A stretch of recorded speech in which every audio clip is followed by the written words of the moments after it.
Welcome to our video for High Leverage Practice number 10, Conducting Functional Behavior Assessments to Develop Individualized Behavior Support Plans. The primary source for content in this video is the chapter by Blair Lloyd and her colleagues in the High Leverage Practice and Special Education book published by CEC and the Cedar Center. There are 22 high leverage practices for supporting students with disabilities grouped into 4 domains. HLP number 10 is from the Social Emotional Behavioral domain. This video is organized into 2 sections. First, we introduce functional behavior assessments. We provide a rationale for their use in developing behavior support plans and describe the functional approach to understanding behavior. In the second part, we describe the essential components and steps for functional behavior assessments and behavior support plans. Part 1. Introducing and understanding functional behavior assessments. Educators use a variety of proactive supports each day to create safe, positive learning spaces that promote success for students. Despite these efforts, some students may continue to engage in challenging behavior that impedes learning. These students often require additional targeted interventions. Before selecting a targeted intervention, it's essential to determine why the student is engaging in the challenging behavior. This is known as the function of behavior. Once you know why a behavior is occurring, you can select the most effective strategy. To do this, HLP 10, use a functional behavior assessment, should be used. Functional behavior assessments, or FBAs, have decades of evidence supporting its use for the development of effective and efficient behavior plans. Federal law now includes a requirement for FBAs and behavior support plans, or BSPs. Although the law provides some framework for intervention, best practice calls for an FBA to be conducted when the challenging behavior persists despite use of other evidence-based practices. An FBA is a systematic process to identify and define a student's problem behavior and hypothesize why they are engaging in that behavior. The key word is process. To effectively implement an FBA, an educator collaborates with colleagues, which is HLP number 1, to collect and assess multiple sources of data, which is HLP number 4. But FBAs do not occur in one day. The team determines how best to collect and assess data.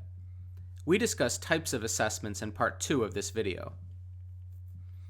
Once data from the FBA are collected, the team collaborates to review data and identify the function of the challenging behavior. Functions of behavior can be broken into 3 or 4 broad categories. First, a student may engage in a behavior to gain access to or obtain something such as teacher attention, a desired object, or an activity such as a preferred game. The second is avoidance or escape. A student might engage in challenging behavior to avoid a task that is undesirable, or to escape the attention of others. Next is to fulfill a sensory need. This can include the need for, or need to get away from various stimuli in the environment, such as loud noises, bright lights, or being touched. There are other potential functions beyond these, but these are most common. We discuss how to use the ABC model to identify the function later in this video. The replacement behavior should serve the same function as the problematic behavior, but be more acceptable given the setting. The team should periodically meet to assess progress with the behavior plan and revisit as needed. To know how to use and interpret an FBA, it is important to understand the functional approach to behavior. Behavior can be viewed through the ABC model. A stands for antecedent. These are the events that happen before the behavior occurs. Antecedents can include physical features of the environment, social contact, or types of tasks. For example, the teacher turns out the light and a child screams. The teacher turning out the light is the antecedent. It's important to note, however, that antecedents are not always a discrete event that happens immediately prior to a behavior. They can be longer term, like an argument that happened between parents or siblings at home before school, the impact of hunger, or other events that can be difficult to pin down. B stands for behavior. Behavior is the student action in response to the antecedent. They can be positive or negative. Behavior should be observable and measurable. After the teacher turned out the light, the child screamed. The behavior of interest is the scream. C stands for consequence. Consequences are what happens immediately following a behavior. Identifying consequences helps us determine the purpose of the behavior. Why is this happening? Often, the why includes gaining attention, access to a preferred activity or item, or escaping a non-preferred activity or task. When the child screams, the teacher turns back on the light. The consequence to the child's scream is the light turning back on. So, for the child, the purpose of the scream was to escape the dark environment that scared him. In a way, the child screaming is controlling the teacher behavior. By considering behavior as only one part of the ABC model, we can identify the when and why a behavior is occurring and develop targeted behavior support plans to address the problem behavior and teach more adaptive behaviors in that context. Unfortunately, however, figuring this out is not always as simple as a flick of the lights. In summary for Part 1, when students engage in continued challenging behavior, effective and targeted interventions need to be selected. The first step to identifying the most effective intervention is working with colleagues to conduct an FBA. This can be done using the ABC model. Once the FBA process has been completed and the function of behavior is hypothesized, the team can then develop the behavior support plan. Part 2.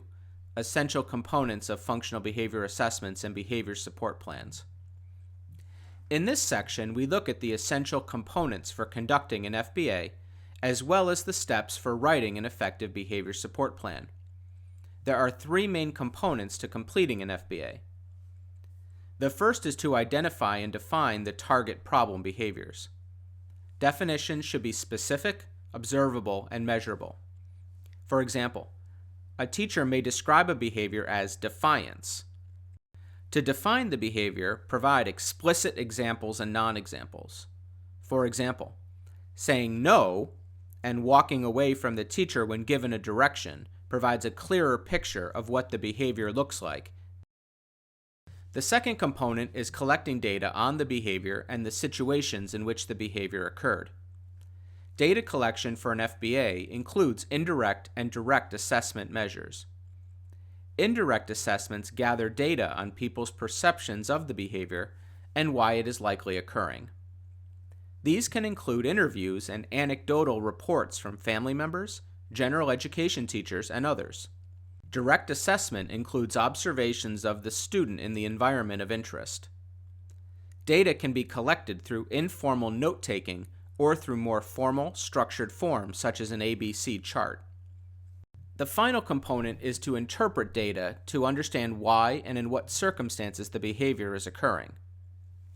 Like the target behavior definition, the interpretation should be stated in clear, specific, and observable language. During independent math work, the teacher hands Leo a worksheet. Leo crumples his paper and the teacher takes it away. Leo crumpled the paper in order to escape from a difficult task that made him feel uncomfortable. Once the function of the challenging behavior is determined, the team can begin creating the behavior support plan. There are 5 components. First, identify an appropriate replacement behavior for the target behavior. The replacement behavior should have the same consequence as the problem behavior. For Leo, an appropriate replacement behavior would still result in him being able to escape from the math task temporarily. Instead, Leo could ask for a break from the math task. Asking for a break is a more desirable behavior than crumpling up the worksheet. The replacement behavior should be explicitly taught through systematic social skills instruction. You can learn more about that from our video on teaching social skills from this series. The second component is modifying the student's environment. Using data collected from the FBA, make adjustments to the student's environment to reduce the likelihood of the problem behavior. For example, minimizing the difficulty of the math worksheet by presenting only 1 or 2 problems at a time can help. You can slowly work towards your long-term goal of completing the entire worksheet at once. The third component is to consistently honor or reinforce the desired replacement behavior. If Leo requests a break, let him take one. You can slowly fade this over time so that he gets a break after completing 2 and then 3 problems until the goal is reached of completing the entire worksheet. The final step is to collect progress monitoring data on target and replacement behaviors. This data provides critical information about the effectiveness of the intervention. It can guide decisions about when to make changes, add or eliminate components, fade supports, or terminate the plan and start over. In summary, problem behavior exists due to a mismatch of the student's needs and their environment. An FBA is an important tool in the development of individualized, effective behavior support plans to address challenging behaviors. Although time-consuming to implement, completing the FBA process and then implementing the behavior support plan is a critical practice for the special educator's repertoire. The results of this process ensure that the team is using data to make decisions and can make a huge difference in the behavior of the student. For more information about FBAs and BSPs, please visit highleveragepractices.org, and we also recommend the basic FBA modules from the team at Portland State University. Thanks for watching, and please continue using resources from our HLP library provided by CEC and the Cedar Center.